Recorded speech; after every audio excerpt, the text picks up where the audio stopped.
ikki og'iz diniy idora vakilini eshitmoqchimiz. Marhamat. Bismillahirrohmanirrohim. Alhamdulillahi robbil alamin val aqibatu lil muttaqin. Wassalatu wassalamu ala ashrafil anbiya'i mursalin va ala alihi va sahbihi ajma'in. Amma ba'd. Assalomu alaykum va rahmatullohi va barakatuh. Xohlasalaringiz kesib tashlaysizlar. Ochig'i men kelganimdan afsuslanyapman. Shuncha vaqtim zoya ketdi. Qiz bola, o'g'il bola deydigan joyim yo'q. Qisqa gapiraman chunki shoshyapman. Payg'ambar alayhisalomning yoniga Jabroil alayhisalom keldilarda 3 ta narsani aytdilar. Ey Muhammad, xohlagan ishingizni qiling. Agar hantalni urg'icha bo'lsa yoki toshni ichida bo'lsa ham yaxshi bo'lsa mukofotini, yomon bo'lsa jazosini olasiz. Ikkinchisi, xohlagan insoningizni yaxshi ko'ring. Baribir bir kun ajralasiz. Xohlaganingizcha yashang, xohlaganday.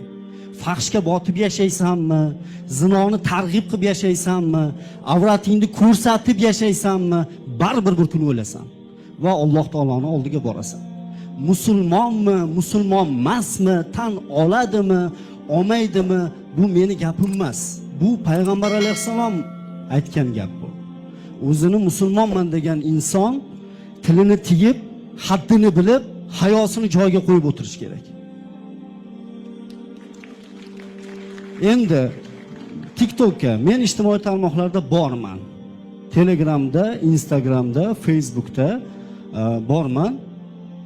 Afsuski biz katta ulamolarni, eng O'zbekistonning faxri bo'lgan yurtboshimiz Shavkat Miromonovich faxrlanib gapirgan Shayx Muhammad Sodiq Muhammad Yusuf rahimahullohning ruhiy tarbiyaga oid kanalidagi odamlarning soni bitta ahmoq, axloqi yo'q, betarbiyani kanaldagi odamlarning sonini 100dan biriga kelmayapti. Biz qanday millat bo'lib qayerga keldik? Ovozim baland chiqayotgan bo'lsa, xafa bo'layotgan bo'lsangiz, meni haqorat qiling, lekin islomning, millatning, bu yurtning qadrini yerga urmang. Hech kimning haqqi yo'q. Bir kun menga bittasi kelib aytayapti. Qoraka deydi, hamma deydi menga ijtimoiy tarmoqlarda o'sha jumaga chiqib yurar ekan.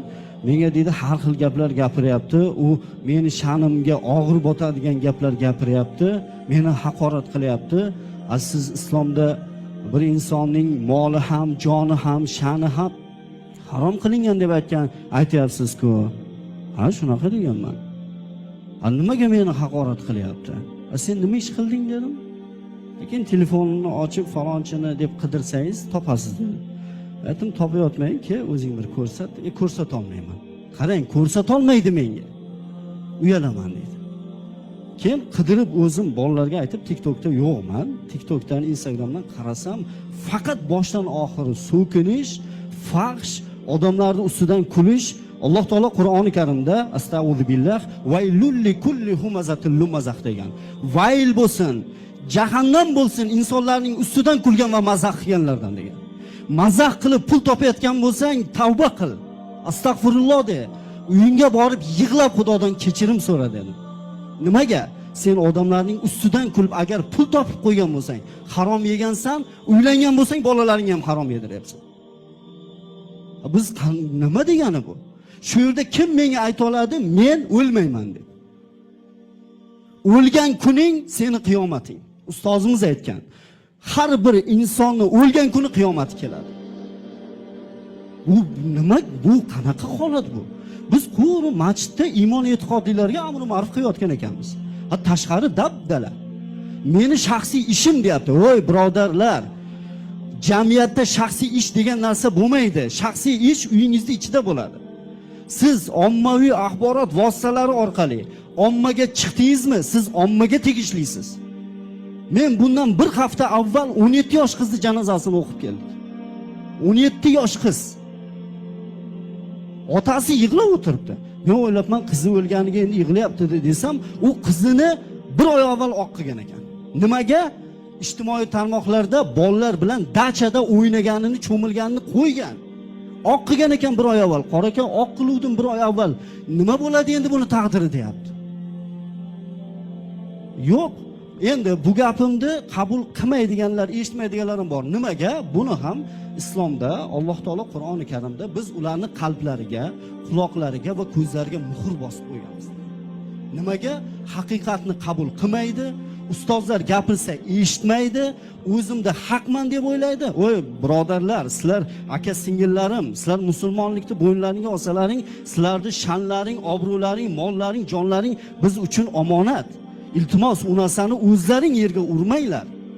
Sizlar qilayotgan ish noto'g'ri. Noto'g'ri ekanligini o'zlaring ham bilasizlar. Bilib turib qilasizlar. Nimaga bunday qilyapsizlar? TikTok, Instagram hamma biladi-ku uni nima maqsadda ishlab chiqarilganligini. Men tarixini o'qib chiqqanman TikTok bilan Instagramni. Yaqinda bir bola, 16 yosh bola NASAga ishga kiryapti. 16 yosh bola. O'zbekistonda bormi shunaqa bola? Bir narsa desangiz g'arbdan o'rganyapmiz deydi.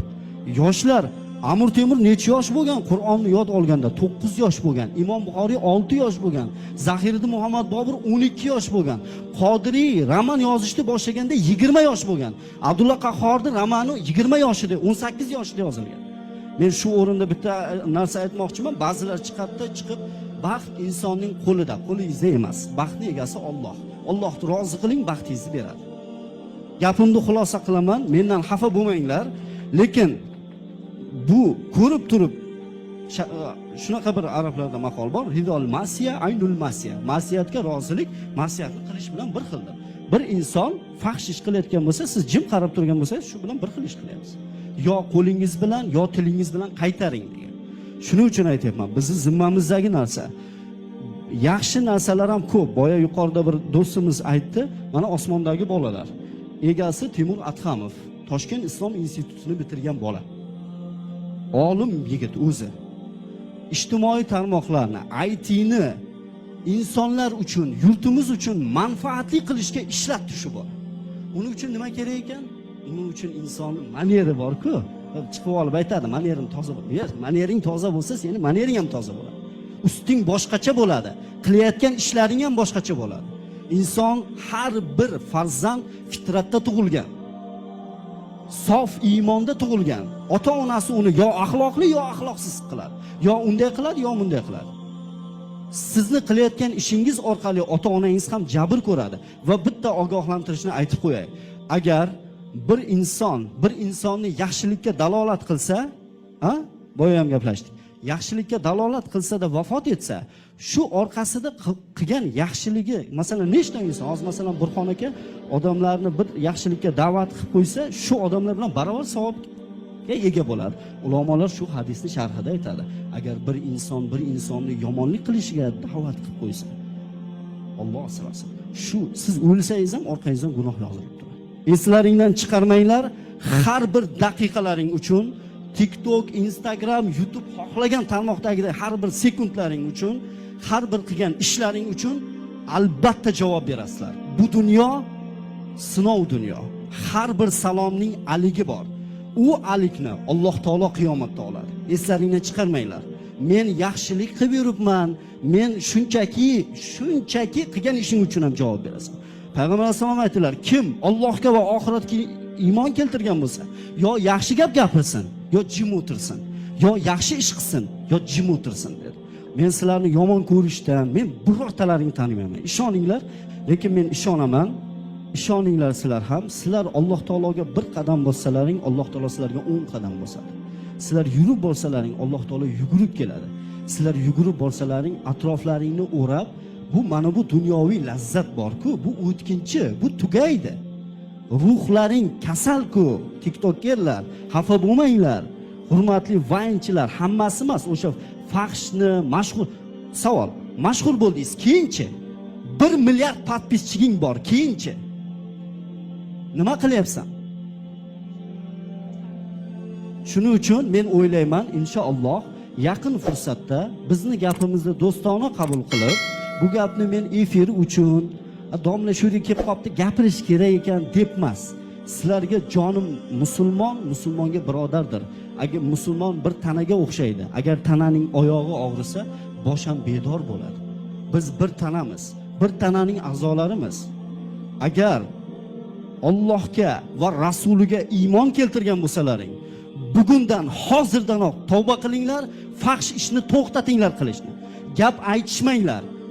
Talashmanglar. Siz haq bo'lsangiz, Alloh taolo sizni o'zi yorqin qilib chiqarib qo'yadi. Eng yaxshi yo'lni o'rgataman. Hamma uxlaganda turing. O'sha telefonda ochingda bir marta shunday Yasin yoki Baqara deb yozing chiqadi. Qo'yingda, eshitingda o'tiring. Agar zarracha iymoningiz bo'lsa, inshaalloh Alloh taoloning o'zi o'sha Baqara, Yasin, Qur'on eshitishingiz bilan Qur'on qalbingizga shifo bo'ladi. Yig'laysiz, qilgan ishlaringiz ko'zingizga juda ham xunuk ko'rinadi. Aybga buyurmanglar. Hammalaringga Alloh taolodan rushd, hidoyat, tavfiq, baxt, saodat tilayman. Menga ruxsat berasizlar, shoshib turgan joyimda. Sog' bo'linglar.